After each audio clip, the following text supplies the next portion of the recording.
Please note, this following podcast features bad language, right from the fucking start.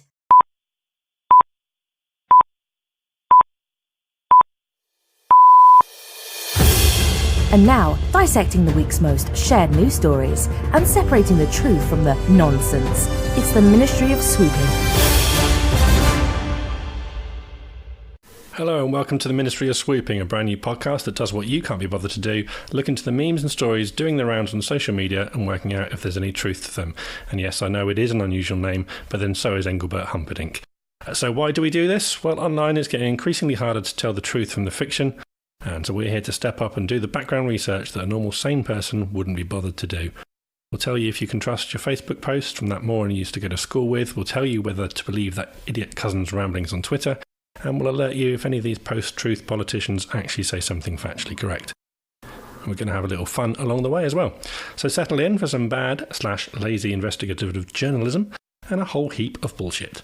I'm your host today, the Secretary of State for Nonsense, Kitty Galpin, and joining me as my parliamentary undersecretaries on this week's show, she's the world's most reluctant podcaster and once ate a bee. It's my wonderful wife, Kitty. Hello, Kitty. Hi. And joining us from the wonders of South, via the wonders of technology, from the wondrous South Wales, a man who has more Funko figures than he has hairs on his head. It's the host of Legend in My Spare Time, and Matt Lees Gets Creative. It's Matt Lees. Hello, and thank you very much for having me. No, if you would have said wrestling figures, you would not have been far off. I know, that's what I was thinking. So thanks for coming back on again. Matt, it's great to have you here, back by popular demand. Oh, thank you. I'm just here swooping in for a second appearance. My original plan is to have various different people here and there on different shows and what have you. In the last few days, I've been really ill and not sorted anyone out. And then I put a post up on Facebook, anyone free? And Matt was like, I can do it again. So thank you very much for coming back. You're welcome. You're welcome. I figured Kitty would also like a rematch. Yeah, we'll get to the rematch of the Fact Shootout later on. Yeah, I need to have another go. Probably lose again, though. Scores to be settled. So, first things first. Matt, how is Elvis and have you seen him lately? He's working at Kmart. He calls me up when new toys arrive. And he says, "Say, man, get down here. I got a new case of Hasbro's for you." See, I can believe that. Yeah, I've genuinely paid employees of toy stores to call me first when the new wrestling figures come in. But you got to do some things sometimes to get things done. Yeah, absolutely. How about you, Kitty? How are you this week? I have no answer. Yeah, that's a good start. You've not done anything this week? I don't think we have, actually, have we? No, and it's all your fault. It's my fault. Yeah, I wasn't well. Because you were feeling ill. I don't cope in the heat. And Thursday obviously was that really hot day last week. I think that did something to me because on Friday I started with a sore throat and a headache and it just got worse and worse and worse. And by the time I finished work, I just couldn't do anything, couldn't concentrate. I had no appetite. I didn't eat my dinner. I went to bed at 8 o'clock for the first time in God knows how long. Had a horrendous night's sleep and then was no good to man or beast on all day Saturday. And Kitty, having just done 3 long days at work, then had to look after Hunter on her own because I was just out of it. And when Hunter went for his nap, so did I. And I had a 2-hour nap in the middle of the day. Beautiful. You're basically an overgrown baby. I am an overgrown baby. But yeah, started to feel a bit better. Had a full roast dinner yesterday, that helped. Kitty makes a good roast. So yeah, that's our weeks. So, why not get straight into it? The headline act of our podcast, the news. We've scoured social media for news stories and memes that are being shared and taken at face value, and dug a little deeper to find the truth behind the headlines and the real maths behind any stats. So without any further ado, here's this week's news stories. I'll tell you what, Kitty, do you want to do the first one? Sure. Story number 1 is that the little baby face in the middle of the sun in the Teletubbies has had a baby, allegedly. And that's been shared by Greg James, as in the Radio 1 DJ. Yes. And other people have been sharing it on social media, and it's also been spotted on Digital Spy. The story is, or the meme is, that there's a photo of the girl that was the baby face in the middle of the sun on the Teletubbies, sat next to the original photo, now holding a baby. Yeah, and people were sharing this. Greg James shared the original post, and so obviously it picked up popularity from there. And obviously people are feeling old by this, because obviously there was a baby in the Teletubbies. I don't think it's correct. And now old and had a baby, supposedly. No. You don't think that's true? What about you, Matt? What's your initial thoughts on that? I mean, one, how are we going to tell? Because that looks like every baby I've ever seen. And that blonde girl looks like every blonde girl I've ever seen. So how are you going to prove whether it is or is not that baby? So I say, all right, fine. I don't mean to be so non-dramatic, if that's the right term, melodramatic or something. But the reason I don't think it's right is because I'm sure that I saw a story maybe last year or the year before about that baby from Teletubbies turning 18. Right. And I'm not saying that people who are really young don't have babies, but she only just turned 18, so I don't think she's already had a baby. Okay. That's logic. That's a logical reasoned I could be response. wrong. I might not have seen that, but I'm pretty sure I did see that. Well, I did some digging, as we do, and I noticed that obviously it picked up popularity after Greg James retweeted it. The Teletubbies official account actually responded to Greg James to clarify and said that the picture shows the original Sun Baby, Jess Smith, with the new Sun Baby, Berry. Seeing Jess all grown up does make us feel old. So it's not her baby, but it is the new baby that's going to be taking over the role on new episodes of the Teletubbies. The Digital Spy article goes on to say more about that, stating that the new baby was chosen after an X Factor style competition. What did they have to do? Put their faces in the middle of the sun? Oh, yeah. Paint themselves yellow and see how they looked as a sun. What are the criteria for a good sun face? Round? Chubby baby cheeks? Round and smiley, like most babies then. I don't want to right away be the grumpy guy who came on here. But I have 2 points from this story that kind of annoyed me a little bit. One of them is sort of unrelated. I'm going to leave it alone, I think. But the second one is they named the baby Barry. Come on. Like, what's your name? Barry. Like Barry, like Barry, that's your name? They give you a boy's name? No, Barry, like strawberry, they named you. Come on. But what if their surname was Straw? Right, then just, What's your name? Berry Straw. So in the register, it's Strawberry. She could become a gangster and change her last name to Dangerous. Then she'd be I'm Barry Dangerous. I don't know if that's racist, I apologize. Berry is an interesting name. I haven't seen anyone called Berry before. Beryl? It's not an interesting name, it's a ridiculous name. You're trying to be diplomatic, Al. Yeah. It's his show, he has to be diplomatic. I don't. I'm just a guest. He's just a guest. Matt's views are his alone and do not represent... No, That's right. But yeah, I don't necessarily dislike it as a name. I wouldn't call my own child Berry. But I'm going to put it on the list. You're going to put it on the list? I'm going to put it on the list if there's a number 2. Well, if we have a number 2, we're just going to call it number 2. Right, so that's first news story. False. Nice and simple one to start us off. I'm going to take a look at number 2 because this one was actually sent directly to me from one of our listeners. Not deliberately, I don't think. He just sent it to me and I thought, I'm going to use that. He sent it to you accidentally? Did he say wrong you use it? No, he didn't. He Didn't say that. No.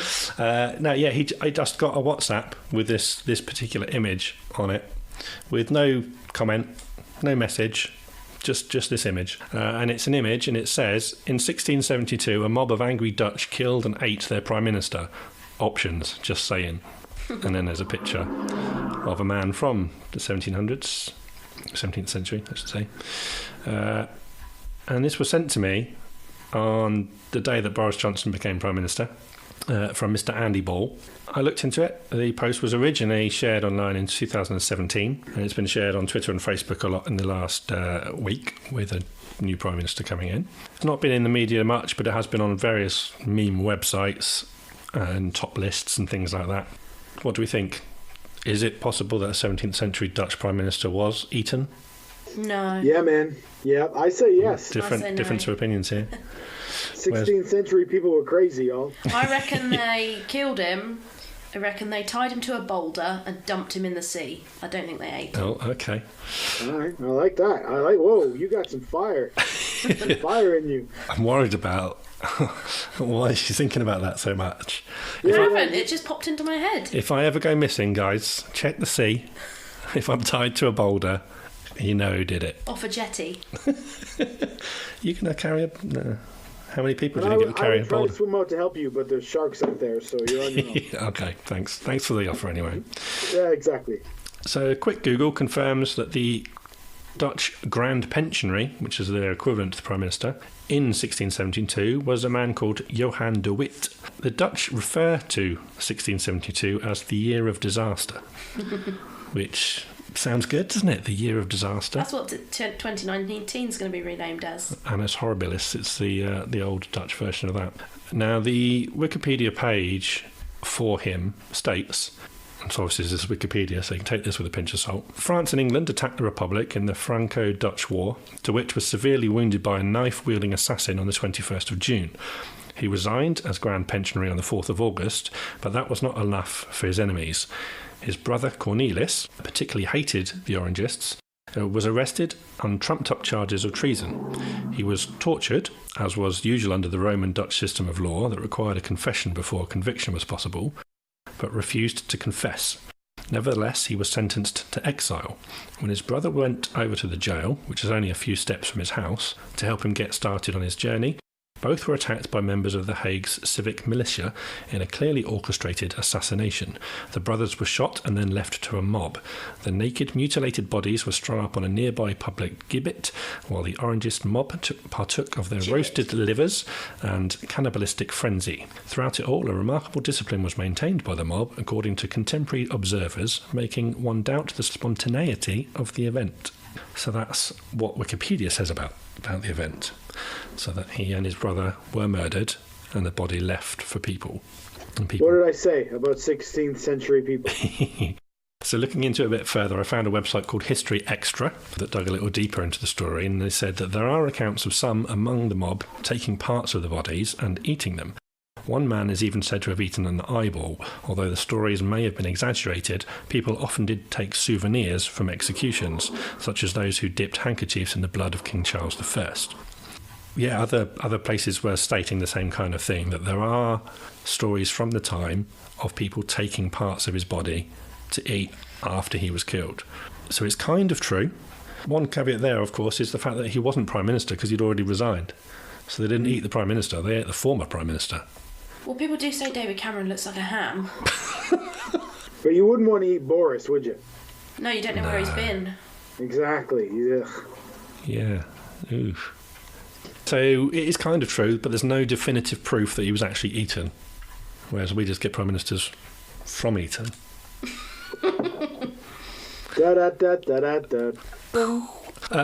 So there we go. We've had two stories already. We have had one that is false and one that is kind of true. So we'll move on to... Matt, do you want to give us story number 3? Sure. David Attenborough urges everyone to leave a spoonful of sugar and water in their garden to save humanity in the most delightful way. I can't hear or see a line from a song without singing the rest of it in my head, so I thought I would share my neuroses with everyone else. No, that's good, thank you. So the source's Facebook page shared over 6,000 times on initial post, and then the text has been copied and used by other Facebook pages. Covered also by Newsroom 24, who also wrote an article covering the comments, which is being shared a further 145,000 times, according to CrowdTangle. That doesn't sound like fun. CrowdTangle. So the page shows a screenshot of Attenborough's own social media post which states in the last 5 years, the bee population has dropped by a third. If bees were to disappear from the face of the earth, humans would have just 4 years left to live. This time of year, bees can often look like they are dying or dead. However, they're far from it. Bees can become tired, and they simply don't have enough energy to return to the hive, which can often result in being swept away. If you find a tired bee in your home, a simple solution of sugar and water will help revive an exhausted bee. Simply mix 2 tablespoons of white granulated sugar with 1 tablespoon of water and place on a spoon for the bee to reach. You can also help by sharing this post to raise awareness. So there you go. That's what Attenborough supposedly said on his Supposedly. Facebook page. The name of the Facebook page, the first one we appeared on, was Our Planet. And that CrowdTangle you mentioned there, that is a website that works out how many times particular news stories have been shared across social media. Right. So what do we think about that one? Do we think that is true?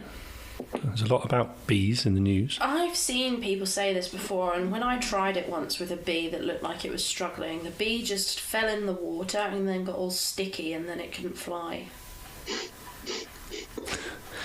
Yeah, I meant to drink it, not bathe in it.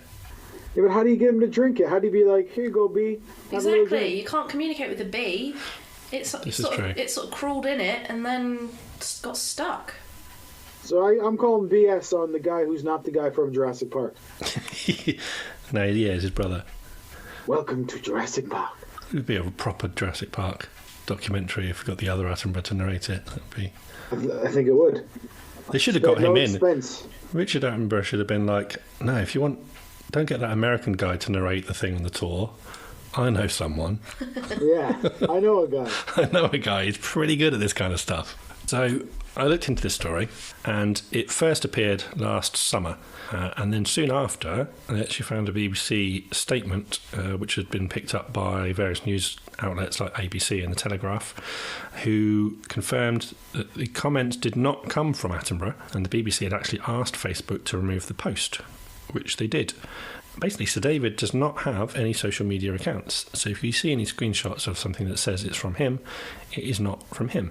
In regards to the actual doing that for the bees, gardenmyths.com says beekeepers do feed their hives in the middle of winter if the store food in the hive runs out, and they do use sugar solutions. But that's done because there's no flowers open at that time of year to feed the bees. They don't normally feed sugar water to bees during the rest of the year. There are lots of reports of bees just sitting, no movement and no flying. They look exhausted. They must need an energy boost.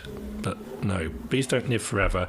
Their lifespan depends on the type of bee and their role in life. Worker honeybees that are born in the spring only live for 6 weeks because they work hard collecting pollen and nectar. Male bumblebees only live a couple of weeks.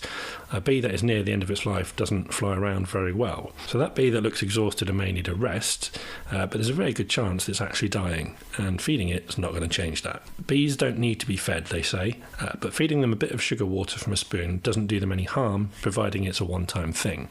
The problem is that people have expanded on the myth. If a bit of sugar water for an exhausted bee is good, then a lot of sugar water for all of the bees must be better. People are starting to leave out bowls of the stuff or even adding it to their bird baths. Beekeepers are warning that this can have serious consequences. Bees take shortcuts. If they can get sugar easily from a bowl rather than visiting 100 flowers, then they're going to do that. Upon returning to the hive, they'll tell all their friends, and the rest of the colony are going to do the same. Before you know it, you'll have hundreds of bees. It's not a big deal, you think, but the bees then store that sugar water in the hive along with the honey. They effectively make watered-down honey. It's not good for the bees, and no one wants to buy watered-down honey. So beekeepers are asking you not to do it. Also, if they're just eating sugar water from a bowl, then they're not pollinating anything. Yeah, exactly. And we went strawberry picking, didn't we, with Hunter on the weekend? Yes. And I did notice, actually, did you see the boxes? No. Hanging above some of the areas where you could pick the strawberries were big cardboard boxes with bumblebee things written on them. Oh. So they'd obviously had mini bumblebee hives placed in various positions along the strawberries to help pollinate stuff. I feel like I've learnt a lot from this story. Yeah, I mean, I vaguely remember you doing that for that bee and hearing that was a good thing to do. But it's interesting hearing this from gardenmyths.com is the name of the website that I found that particular answer on. That, it's okay if you do it as a one-off, but don't do it regular because it's not good for them and they don't really need it. So it's another... I'm too scared of them to go near them, so we're okay. Okay, then. That's all right. Kitty, do you want this one? No, because it's disgusting. Yeah, I'm saying this. I don't want it either. Okay, I'll do this one then. Horror as zombie raw chicken breast comes back to life and crawls off table. This was first seen on the Chinese website Weibo around June 2019, and then spread through Twitter and Facebook over here as well. The story's been picked up by USA Today, The Mirror, The Irish Post, The Sun, The Star, and all sorts of other places that I found it on. The headline that I just read out is from The Mirror's version of the story. Now, this is a video supposedly showing a piece of raw meat twitching its way off a dinner table, and it's been shared by various different people under different captions, but most commonly it's been referred to as zombie chicken. Have either of you seen the video? Yeah, because you showed me. It was horrible. I saw it accidentally. I didn't want to, but I looked. And what were your thoughts? Do you think... I thought, ugh. It's disgusting. What's wrong with people? Like... Here's a question I never ever want to ask at the dinner table. Is that still alive? Or yeah, you don't want any doubt, do you really? No, none. What is wrong with these freshly... Come on, man. It's disgusting. And it's foul, and I didn't want to see it, and now I feel sick. Well, here's some answers for you that might make you feel a little bit better, or might freak you out a little bit more. It depends on how you take this. I did some research into this, and I actually found that it's already been looked at by Snopes.com, who are a fact-checking website.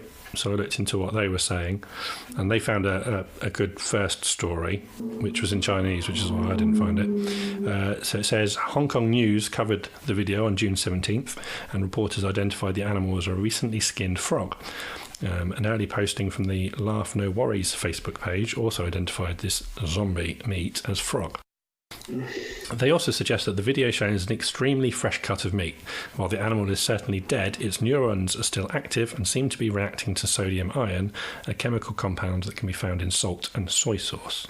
So I read that, I was like, okay, what does it mean, reacting to sodium ion? And they list an article, which I then read, from Scientific American. They investigated a similar video back in 2011, and their article says, when a creature dies, its neurons don't stop working right away. So long as there's still enough energy around to maintain that membrane potential, the neurons still work. So what you might have noticed is that in the case of any of the dancing dead, the cooks have added one key ingredient, salt, or soy sauce, which is very salty. Salt, or sodium chloride, is chock full of sodium ions. This overwhelming dose of sodium ions is enough to trigger the still working neurons into firing, signalling the muscles to contract.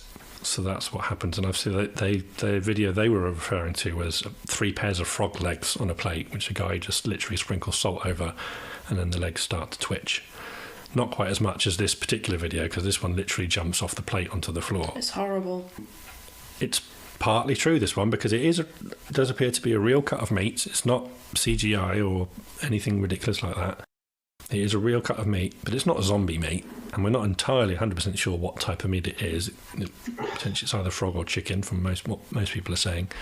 But yeah, it's just got a lot of salt or soy sauce on it, and it's making the muscles twitch, which I find amazing and freaky in equal measures. I just find it icky. It is icky. I mean, I'm quite food curious. I would try most things, but if there was ever any inkling possibility of me trying frog ever, that video has put me off it. And we definitely, because I'm going to be honest with you, I didn't look at the video close enough because I started to feel sick. I didn't look close enough to actually see a shape other than just kind of like a blob. So is it just literally a pair of legs, or is this thing the shape of a frog? It's like not the shape of anything discernible. I couldn't work it out from looking at it. So that's why I think people are unsure what it is, because it's not, whatever it is, it's not an easily recognisable cut of meat. Because the real sensitive part of me really doesn't want to think that whatever that frog is still alive and it's been skinned alive, right? Yeah. Because that doesn't make me feel good. So, I don't know. Anyway, it's gross. They should stop that immediately. Yeah, it is. Let's all just... What's wrong with getting a nice pan out and a little bit of olive oil, some garlic, some cloves, you know what I mean? Do it sexy. Do it nice. What are you doing with the raw stuff? A little bit of butter, a little bit of mixed herbs. Come on, we can do better. Yeah, I would never go anything near any raw meat of any kind. No. And I'm still not going to eat frog's legs, even if you cook it that way. No. I'm just saying, we could be more classy about this. I'd never had frog. Have you ever had frog's legs, Kitty? No. No, neither. No. I've had crocodile. Oh, nice. I've eaten tongue. You have, yeah. I sat and watched you There eat you go. tongue. Ox tongue, I think Yeah. it was. You were fine with that until I pointed out the taste buds. Yeah, I didn't like you doing that. I was enjoying my tongue until you pointed out. Until I its pointed out tonguiness. it looks like tongue. It literally looks like a tongue. And then she didn't eat the last bit. Well, I can assume everyone on this podcast has eaten KFC. So, I mean, who knows what we've eaten? Yeah, I suppose. Not for several years. No, yeah, very rarely. So there we go. We'll move on to, I think Matt should take the next one. I think Matt needs to do story number 5 because he's an opportunity for an impression. Oh, you queued me right up for one. So this is the photo, the picture. The party told you to reject the evidence of your eyes and ears. It was their final, most essential command. That's George Orwell in 1984. And then we've got, and just remember, what you're seeing and reading is not what's happening. It's fantastic. Donald Trump, 2018. I added the "that's fantastic" on the end. So Trump says, just remember what you're seeing and you're reading is not what's happening. Or, these are not the droids you're looking for, to put it in the nerd terms. This is from a Facebook page, Bristol for Europe. And it's obviously seen on Facebook and shared over 11,000 times. I think you go into these things. I'm stealing your thunder now, aren't I? No, that's cool. Yeah, so it's from that Facebook page, and it's basically an image with those two quotes up next to each other, suggesting that obviously George Orwell's 1984, classic bit of literature, is Donald Trump starting to sound like he could become right out of that book. That seems to be what they're suggesting, that his quote is along those lines. In fact, George Orwell sent me a text, said I'm the best president ever. I'm doing a terrific job. He told me on Twitter. I can believe that Donald Trump would actually tweet something like that. I know, it's incredible. We're in big trouble, folks.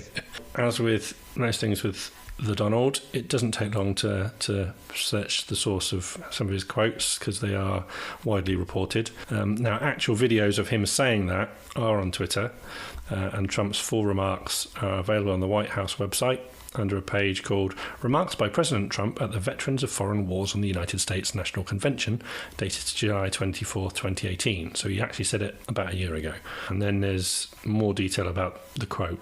And he says, you know, other countries have tariffs on us, so when I say, well, I'm going to put tariffs on them, they all start screaming. He's using tariffs. China charges us, when we make a car, 25% tariff. We charge them 2.5%. Other than that, it's a fair deal, okay? Similar things with other countries, like the European Union. They're a big abuser, but it's all working out. And just remember, what you're seeing and what you're reading is not what's happening. And I'll tell you, I have so many people that are so in favour because we have to make our country truly great again. So that's the full bit of the quote. So yes, he did in fact say that. And then on quick online search shows that 1984 is basically available. The whole text from 1984 is available online. So a quick search for that shows that that quote from 1984 is also true. So this story is true. He did say that, and that is in 1984, and it does sound kind of similar. Scary times, man. Scary times. This current era, not to get dark, is going to be the time we're all going to look back on. And anytime somebody mentions it, it's just going to be the time where we're all like, oh, yeah. And we're not real. No one's going to really talk about it. Yeah. I do wonder what this period is going to go down like in the history books and what people will say about us in the future. Oh, I have an idea of some of the things they might say about our current culture and people, but who knows? Let's have fun and read the next story. Yes. Let's move on to what is the last one we've got, actually. Kitty, do you want to read the headline for this one? Story number 6. Yeah, okay. In 1969, when black Americans were still prevented from swimming alongside whites, Mr. Rogers decided to invite Officer Clemens to join him and cool his feet in a pool, breaking a well-known colour barrier. And that is sourced from History Images Facebook page from the 24th of July this year. Been seen on Facebook, and there's lots of media coverage about Mr. Rogers since the trailer to the Tom Hanks movie A Beautiful Day in the Neighbourhood was released. Yeah, so there's been lots of stuff about him around in the last week or so since that trailer anything. came out. Have you not? No, seen nothing. What's the film about and what's the trailer? Film is about Mr. Rogers. Who do you know? Are you aware of Mr. Rogers? No, I'm not. Do you aware of Steve Mr. Rogers? Not Steve Rogers. No. Are you aware of Mr. Rogers, Matt?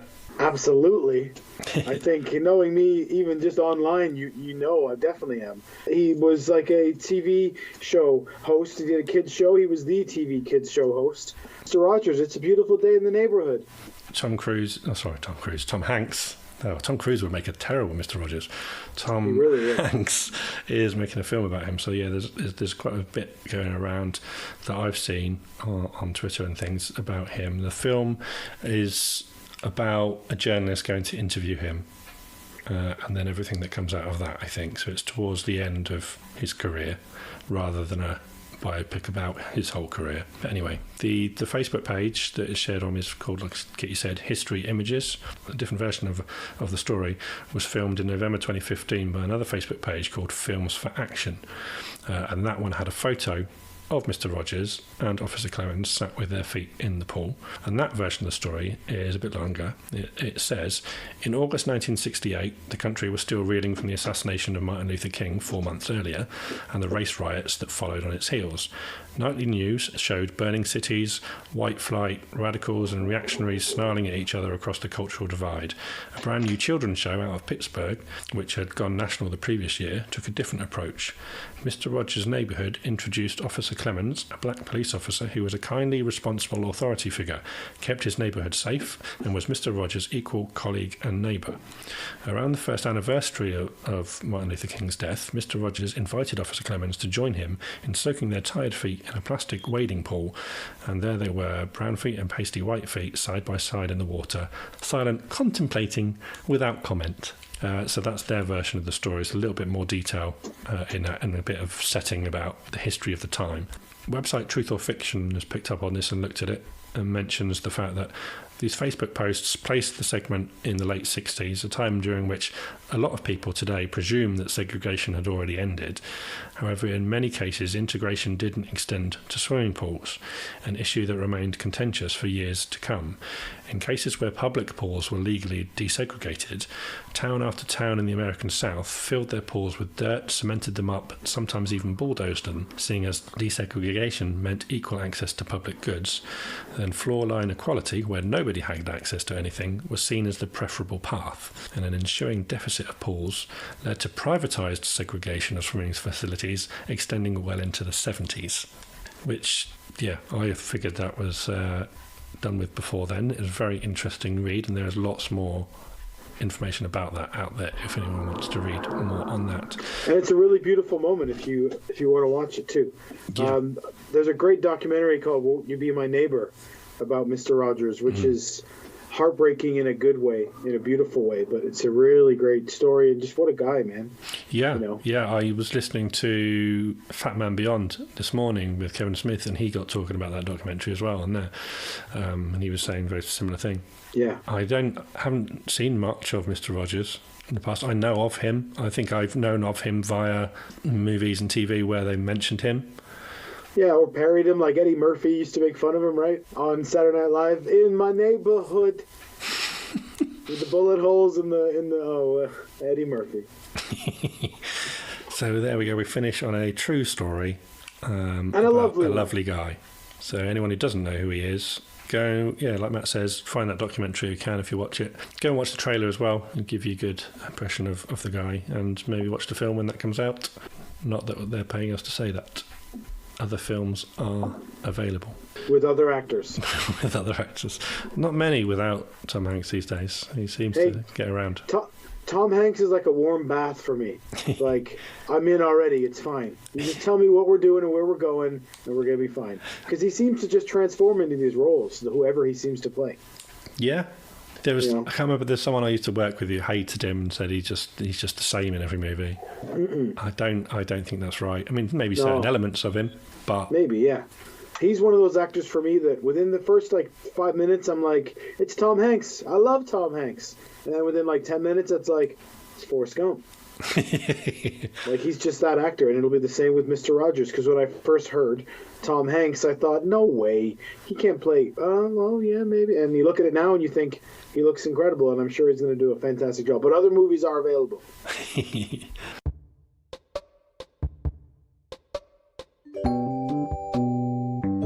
So thanks, guys. That wraps up our news section for the week. If anyone listening has seen something online or heard something that you want to know if it's true, just let us know. We're happy to take a look at some of your suggested stories and discuss them on the next episode. You can contact us on Twitter and Instagram, where we are at MOSwooping. You can email us at moswooping@gmail.com. And you can leave us a voicemail on Anchor, where we are, you guessed it, MOSwooping. Plus, we have a Facebook page where you can get updates from us, as well as a Facebook group where you can join the community and share stories you found. You can search for Ministry of Swooping on Facebook and you will find both of those on there. And new for today, you can head to moswooping.tmail, that's teemill.com, and buy a Ministry of Swooping t-shirt. There's the Ministry of Swooping logo t-shirt, and then the one inspired by last week's episode. It's a little green t-shirt with a little alien head on it, and it says, "I want to see them aliens." Nice. So I might be doing that over the coming episodes. If there's a particularly good quote or a great headline, stick it on a t-shirt. Share it on the Facebook event. You might get 2 million sales.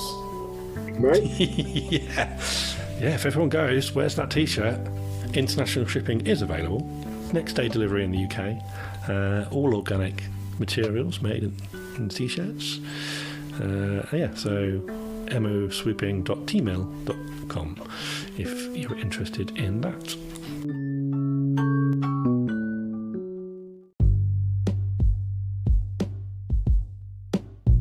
So, time for some sports. Well, the Fact Penalty Shootout. Take it in turns. Each of our two contestants are going to hear a series of 5 facts, and we'll have to judge whether they are true or false. Whoever gets the most correct wins, and in the result of a draw, we're going to head to sudden death. So it's the Fake Oddity Shootout. And this week, we are going to have Kitty go first. Oh. Dun, dun, dun. Now, for those who are just joining us for episode 2 and didn't hear episode 1, Matt did beat Kitty 3-1.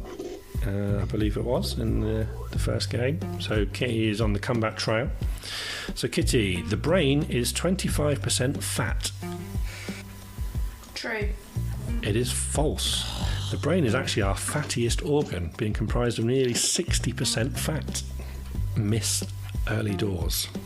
Matt, the dark region of the north pole of Pluto's moon is called Mordor. Come on. True. It is true. Oh, I'm so glad it is. And that's why me too, very you happy. cannot simply walk there. That's for sure. Kitty, Martin Roberts' middle name is Preston. Martin Roberts is in Martin Home Under the Roberts, Hammer. as in Home Under the Hammer. Martin Roberts. Dun, Middle dun, name dun, is dun, Preston.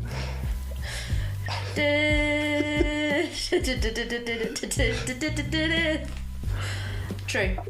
No, it's false. It's Leyland. His middle name is Martin It's Leyland what? Roberts. Leyland. Smithers. Oh no, that's It's Wayland. not Barry. This is not Barry, yeah. Right, back to Matt.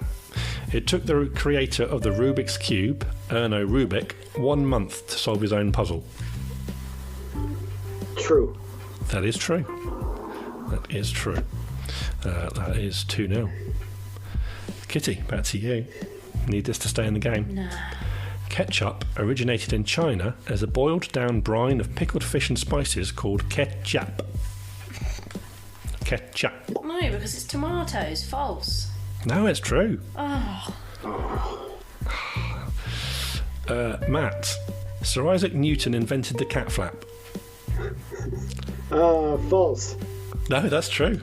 Oh, come on. Isaac Newton invented the cat flap. That is true. Kitty's still got a chance.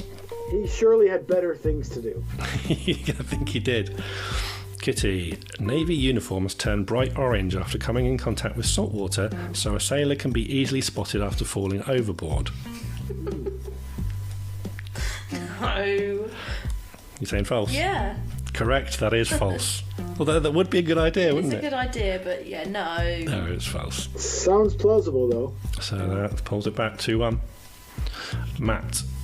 The Casio brand of watches and calculators was named Casio because they used the compound calcium silicon oxygen as the quartz crystals in their watches.